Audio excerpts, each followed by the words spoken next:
लेकिन ये वो लोग हैं जिनको आप कंट्री और दे रहे हैं, ये इनोसेंट लोग हैं, इन्होंने कोई क्राइम नहीं किया।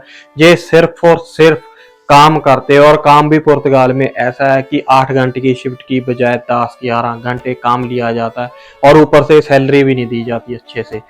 तो हाँ जी, सत श्री अकाल सारे ना, किद्दां हाल चाल, सारे ठीक ठाक? आई होप सारे ठीक ठाक होंगे। ते अज आपां गल करनी आ ਜਿਹੜੇ पुर्तगाल ਦੇ ਵਿੱਚ डिपोर्ट किए जा रहे हैं 13,000 लोग, उन्होंने बारे गल करनी है। क्योंकि पुर्तगाल अब दूसरी ऐसी कंट्री बन गया अमेरिका के बाद जो इतनी बड़ी गिनती में लोगों को डिपोर्ट करेगा।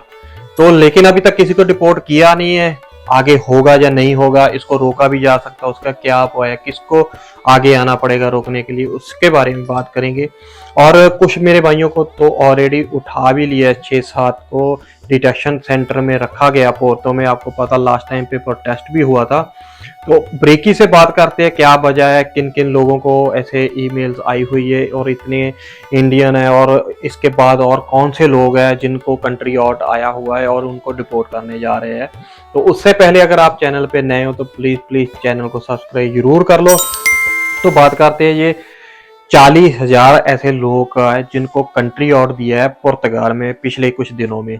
तो इसमें से जो गिनती निकल के आई है सबसे ज्यादा इंडियन की है, जिसमें से 13,000 लोग अपने इंडियन है जो कि कंट्री आउट मिला है। कंट्री आउट का मतलब ये है कि सबसे ज्यादा वो लोग हैं जिनको SIS के फालते नसीब हुए और उनसे SIS रिमूव नहीं करवा हुआ। और सबसे ज्यादा जो SIS के फालते आए हैं, जो शेनिंगन सिस्टम में अलर्ट में नाम आया है, सबसे ज्यादा कंट्री है ऑस्ट्रिया की है, और दूसरे नंबर पे है जर्मन की। ये 2 कंट्रियां मोस्ट लोगों के जहां पे फिंगर पाए गए और इन लोगों को SIS आया।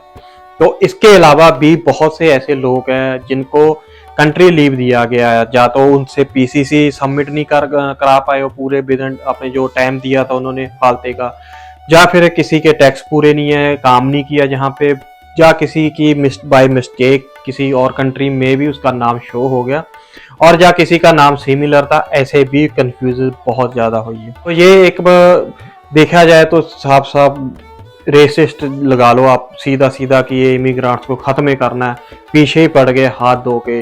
जो भी अभी नया लॉ आ रहा है वो इमिग्रेंट्स के खिलाफ ही आ रहा है, जो भी नया लॉ आ रहा है वो इमिग्रेंट्स के खिलाफ आ रहा है। आपको पता है जो इलेक्शन भी हुई है लास्ट टाइम, वो भी पूरी की पूरी इमिग्रेंट्स पे लड़ी गई है। तो इसीलिए अब इमिग्रेंट्स के विरुद्ध पूरे ये लॉ लेकर आ रहे हैं। लेकिन इसमें जो 13,000 लोगों को डिपोर्ट किया जा रहा है इंडियन को, इनमें उनका कोई कसूर नहीं है।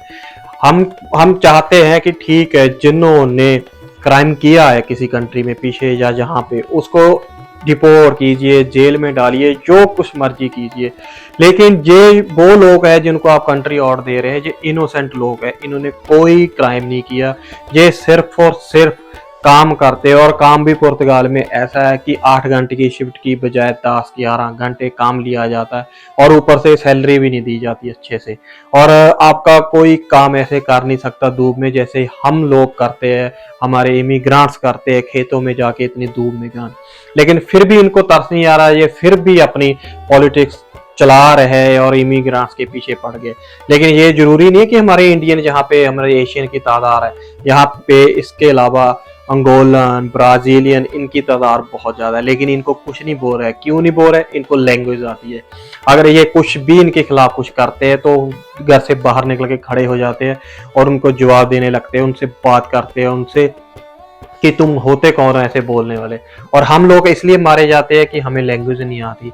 और सबसे बड़ी बात तो यही है कि हमें ही टारगेट कर रहे हैं, और अब पूरी कंट्री में हमें ही दिखा रहे हैं कुछ % लोगों को कि जी इन्होंने ही हमारी कंट्री खराब कर दी, इन्होंने ही सब कुछ कर दिया। पर ऐसा नहीं है। हम मेहनती लोग हैं, काम करने वाले हैं, और हमें हमारे साथ नाजायज हो रहा है, और जो डिपोर्टेशन हो रही है, हमने 4 साल से यहाँ पे काम कर रहे हैं, रेगुलर काम कर रहे हैं, हम टैक्स पे कर रहे हैं, कोई टैक्स की चोरी नहीं कर रहे हैं, और हम इंडिया से भी इतने पैसे लगा के आए, और एजेंटों ने हमारे साथ धोखा किया, डोंकी लगा दी हमारी, और उसमें हमें इतनी नॉलेज नहीं थी कि बाद कल को जाके ऐसा भी हो सकता है। तो हमारी इसमें क्या गलती है जो हमारे साथ ये हो रहा है? अभी डिपोर्ट करने की पूरी तैयारी में है पुर्तगाल। लेकिन इसके इसके पीछे एक मैं सोचूंगा कि इंडियन सरकार, इंडियन एम्बेसी है जो, उसकी भी बहुत बड़ी गलती है। उन्होंने अभी तक हमारे लोगों को इतनों को डिपोर्ट किया जा रहा है, अभी तक कोई राब्ता नहीं किया। वो कर सकते हैं, क्योंकि बहुत लोग तो ऐसे हैं जिन्होंने, इनको पीसीसी जो मसला बनता था हमारा पीसीसी का, 20 दिन का टाइम दिया जाता था फालता सबमिट करने के लिए, 10 दिन का टाइम दिया जाता था फालता सबमिट करने के लिए। पीसीसी का फालता था, पीसीसी की डेट उठाने में ही 2-2 महीने लग रहे थे लोगों को, और पैसे दे के करवाओगे तो उसी दिन मिल जाती थी। तो ये चीज भी देखनी चाहिए इंडियन एम्बेसी को, ये क्यों हो रहा है, क्या है इसके पीछे। और अपॉइंटमेंट मिलती थी, फिर प्रोसेस होता था, 45 दिन प्रोसेस चलता था, फिर आप रिसीव होती थी, फिर भी बहुत लोगों को घर पे सेंट्री दे करते, वहां पे लाइनों में लग लग के एम्बेसी के आगे अपनी पीसीसी लेनी पड़ती है। और वहां पे ना तो कोई खड़े होने का इन्होंने अरेंजमेंट किया, ना धूप से ना बारिश से, कोई प्रोग्राम नहीं है, कोई कुछ नहीं है। जबकि इनको आपस में इनके होते हैं, उसमें बात कर सकते हैं क्या वजह इसकी, क्या नहीं, कौन क्रिमिनल है कौन नहीं। यहाँ पे ह्यूमन राइट्स वाले भी होते हैं, कोई भी नहीं आगे आ रहा है यार इन लोगों का, इतना इतना पैसा लगा के। और आपको पता ही है डिप्रेशन में कितने लोग चले गए, 2 लोगों ने तो सुसाइड भी कर लिया था पीछे से, आपको पता है कि नेपाली की नहीं।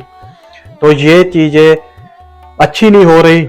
और डिपोर्टेशन जो कर रहे हैं 13,000 लोगों को, मैं तो चाहता हूं कि ना ही हो। जैसे ये एंटी लॉ को खारिज कर दिया कोर्ट ने, तो ऐसे ये सब कुछ बंद हो जाए। जो ये रेसिस्ट करने पे तुले हुए हैं, इसको बिल्कुल बिल्कुल बंद कर दिया जाए। और जो इनोसेंट लोग है, जो हार्ड वर्कर है, उनको कार्ड दिया जाए। वो हकदार है क्योंकि उन्होंने टैक्स पे किया है, वो काम भी कर रहे हैं। उनको जो क्रिमिनल है, ठीक है, हम आपको भी कुछ बोलते हैं, आपका लॉ है, जो क्रिमिनल क्राइम किया उसके हिसाब से उसको सजा देनी चाहिए। लेकिन जो ये इनोसेंट लोग है, इनका क्या कसूर है इसमें। तो मैं यही चाहता हूं कि अब तो पुर्तगाल के पहले लोग होते थे कि सोचते थे यार ये कितने लोग मेहनती है, काम करते हैं यहाँ पे आके। लेकिन ये अब खुद ये लोग भी, कोई भी ऐसी वीडियो आती है आप देख लेना, ये भी इतने रेसिस्ट भरे कमेंट करते हैं नीचे कि देख के आता है यार ये पहले जैसा, ये हम लोगों ने क्या माड़ा कर दिया। और जिन्होंने किया उनको ये कुछ नहीं बोलते, जो सबसे ज्यादा क्राइम बड़े करते उनको ये कुछ नहीं बोलते।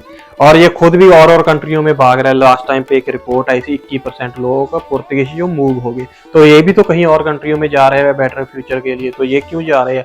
अगर ये हमें बोल रहे हैं ये इमिग्रांट्स ऐसे, तो कनाडा में इनके कितने, इन्होंने अपना एक शहर बसा के रखा हुआ है, एक पिंड बसा के रखा हुआ है, तो वहां पे भी तो अगर इनको निकाला जाए तो पता चलेगा।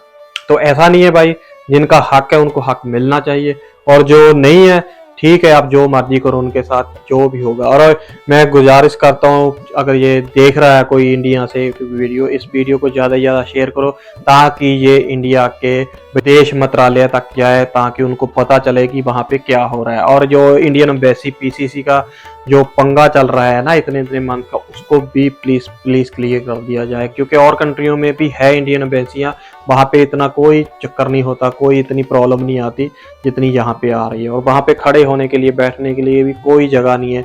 लोग सुबह से आ जाते, भूखे बाने खड़े रहते हैं वहां पे, और उनको कोई पता नहीं कब उनकी बारी आएगी, कब उनका काम होगा, या होगा भी या अगली बार होगा। तो ये चीजें देखनी होगी। अगर आप इसके बारे में आपको कुछ भी कहना होगा, या पूछना होगा, या बोलना होगा, जो आपकी राय होगी, तो प्लीज प्लीज कमेंट करना आप जरूर। और इस वीडियो को भी ज्यादा से ज्यादा शेयर कर देना, लाइक कर देना, और प्लीज सब्सक्राइब करना मत भूलना। Thank you.